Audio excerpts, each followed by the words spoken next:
తెలుగు రాష్ట్రాల్లో కొన్ని రోజులుగా ఎడతెరిపి లేకుండా వర్షాలు కురుస్తున్నాయి. అంతకంతకు గోదావరి తరుముకొస్తోంది. భద్రాచలం వద్ద గంట గంటకు నీటి మట్టం పెరగడంతో మొదట ప్రమాద హెచ్చరిక జారీ చేశారు. ఇక క్రమంగా గోదావరికి వరద పెరుగుతుండడంతో రెండో ప్రమాద హెచ్చరిక జారీ చేసే అవకాశం ఉందన్నారు. దీంతో ప్రజలను అప్రమత్తం చేస్తూ సురక్షిత ప్రాంతాలకు తరలించేందుకు అధికారులు రంగం సిద్ధం చేశారు. మరోవైపు ఏజెన్సీలో కొండవాగులు దూసుకొస్తున్నాయి. కొల్లేరులోనూ వరద పోటెత్తింది. రాబోయే 24 గంటల్లో భారీ వర్షాలకు అవకాశం ఉండటంతో అంతా ఆందోళనలో ఉన్నారు.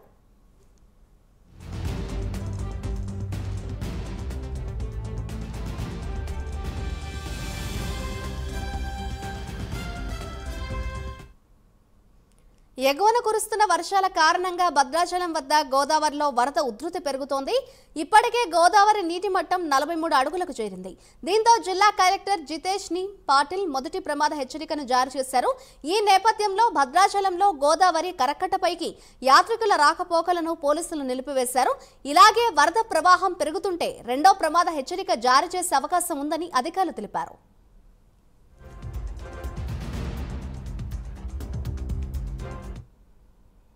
ఇక మరోపక్క బంగాళాఖాతంలో ఏర్పడిన అల్పపీడనం వాయుగుండంగా మారే అవకాశం ఉందని వాతావరణ శాఖ హెచ్చరించింది. దీంతో తెలుగు రాష్ట్రాల్లో భారీ వర్షాలు కురిసే అవకాశం ఉంది. ఈ నేపథ్యంలో గోదావరి వరద ప్రవాహం మరింత పెరగొచ్చని అంటున్నారు. ఇక తాజాగా కురిసిన వర్షాల కారణంగా ఇప్పటికే ఖమ్మం జిల్లాలో పలు ప్రాంతాలు జలమయమయ్యాయి.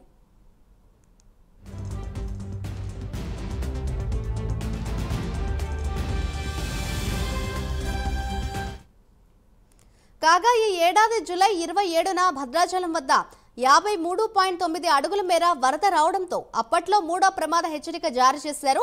ఆ సమయంలో గోదావరి తీర ప్రాంతం అతలాకుతలమైంది. ఇప్పుడిప్పుడే తేరుకుంటుండగా మరోసారి నదిలో నీటి మట్టం పెరుగుతుండడంతో పరిసర ప్రాంతాల ప్రజలు, రైతులు ఆందోళన వ్యక్తం చేస్తున్నారు. ఇక తూర్పు గోదావరి జిల్లాలో గోదావరి వరద పెరుగుతోంది. ధవళేశ్వరం కాటర్ బ్యారేజ్ వద్ద నుండి 8,37,000 క్యూసెక్కుల నీరు సముద్రంలోకి విడుదలవుతోంది.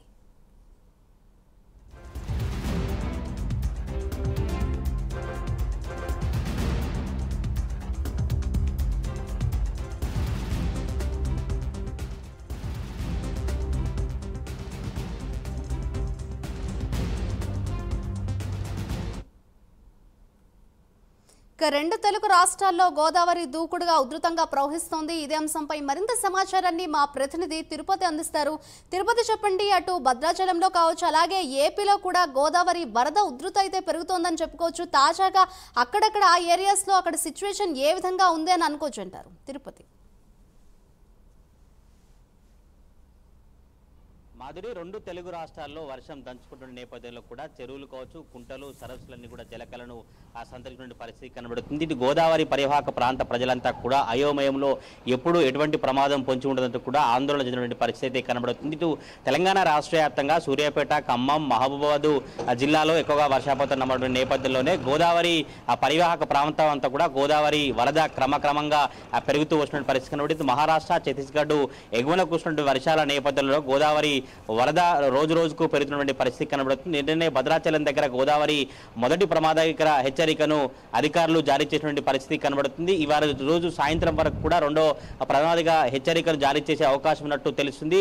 గోదావరి ఉధృతి ప్రవహించినటువంటి నేపథ్యంలోనే గోదావరి పరివాహక ప్రాంత ప్రజలంతా కూడా ఆందోళన చెందిన పరిస్థితి అయితే కనబడుతుంది. ఎవరైతే ముంపు ప్రాంతాల ప్రజలు ఉన్నారో, గోదావరి చుట్టుపక్కల ప్రాంతాల తండాల, గ్రామాల వారందరూ ఉన్నారో, ఇప్పటికే వారందరినీ కూడా చాలా అప్రమత్తంగా కావాలంటూ కూడా ఆ అధికారులు చెప్పినటువంటి పరిస్థితి కనబడుతుంది. ఉమ్మడి ఖమ్మం జిల్లా కావచ్చు, ఇటు మహబూబాబాద్ జిల్లా, ములుగు జిల్లా పైన జయశంకర్ భూపాలపల్లి జిల్లాలో ఆ కాళేశ్వరం ప్రాజెక్టు కావచ్చు, ఛత్తీస్గఢ్, ఇటు మహారాష్ట్ర ఎగువ కురుస్తున్నటువంటి భారీ వర్షాల నేపథ్యంలో భద్రాచలం గోదావరి మట్టం అయితే క్రమక్రమంగా పెరుగుతూ వస్తున్నటువంటి పరిస్థితి అయితే కనబడుతుంది. ప్రస్తుతం ఇప్పుడు ఉన్నటువంటి అధికారిక లెక్కల వరకు గమనిస్తే 44.80 మేరకు అడుగుల వరకు గోదావరి నీటి మట్టం ప్రవహిస్తున్నటువంటి పరిస్థితి కనబడుతుంది. ఇప్పటికే నిన్నటి నుంచి మొదటి ప్రమాద హెచ్చరిక కొనసాగుతుంది. 48 అడుగులు చేరితే రెండవ ప్రమాదిక హెచ్చరికను జారీ చేయనున్నట్టు తెలుస్తుంది. ముంపు ప్రాంతాల ప్రజలను ముందస్తు జాగ్రత్తగా పునరావాస కేంద్రాలకు తరలించాలని ఇప్పటికే స్థానిక అధికారులకు కలెక్టరు ఆదేశాలు జారీ చేసినటువంటి పరిస్థితి కనబడుతుంది. రెండు తెలుగు రాష్ట్రాల్లో గత కొద్ది రోజులుగా కురుస్తున్న ఎడతెరిపి లేని వర్షాల నేపథ్యంలో అంతకంతకు గోదావరి పెరుగుతూ వస్తుంది. భద్రాచలం వద్ద గంట గంటకు నీటి మట్టం పెరుగుతూ నిన్నటి నుంచే మొదటి ప్రమాదిక హెచ్చరిక జారీ చేశారు. ఈ రోజు రెండో ప్రమాదిక హెచ్చరిక స్థాయికి పెరగవచ్చని అధికారులు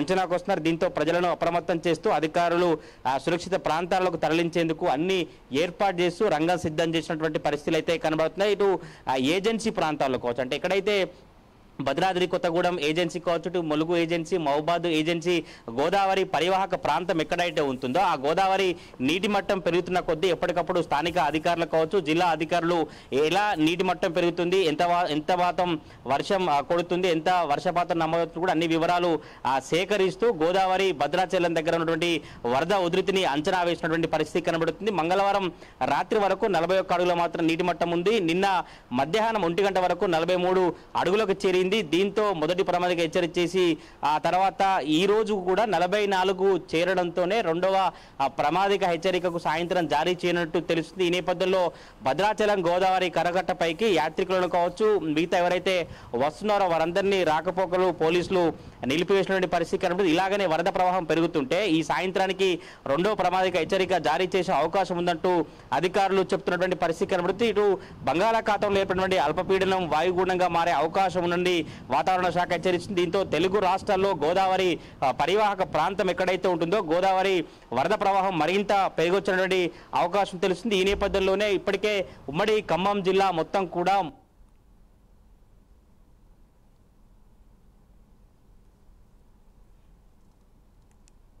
నుంచి చేరుకొని ఇళ్లలోకి చేరుకుంటే మొత్తం బురదమైనటువంటి ఇళ్లన్నీ కూడా మొత్తం క్లీన్ చేసినటువంటి పరిస్థితి కనబడుతుంది. ఇది భద్రాచలంసారి కనుక మళ్ళీ భద్రాచలం దగ్గర గోదావరి ఉధృతి పెరిగితే అనేక గ్రామాలు, అనేక ముంపు గ్రామాలకు సంబంధించి అనేక తండాలు కూడా మునిగిపోయే అవకాశం ఉన్నటువంటి నేపథ్యంలోనే అటువంటి పరిస్థితి తలెత్తకుండా అధికారులు ముందస్తు చర్యలు ఇచ్చిన పరిస్థితి కనబడుతుంది.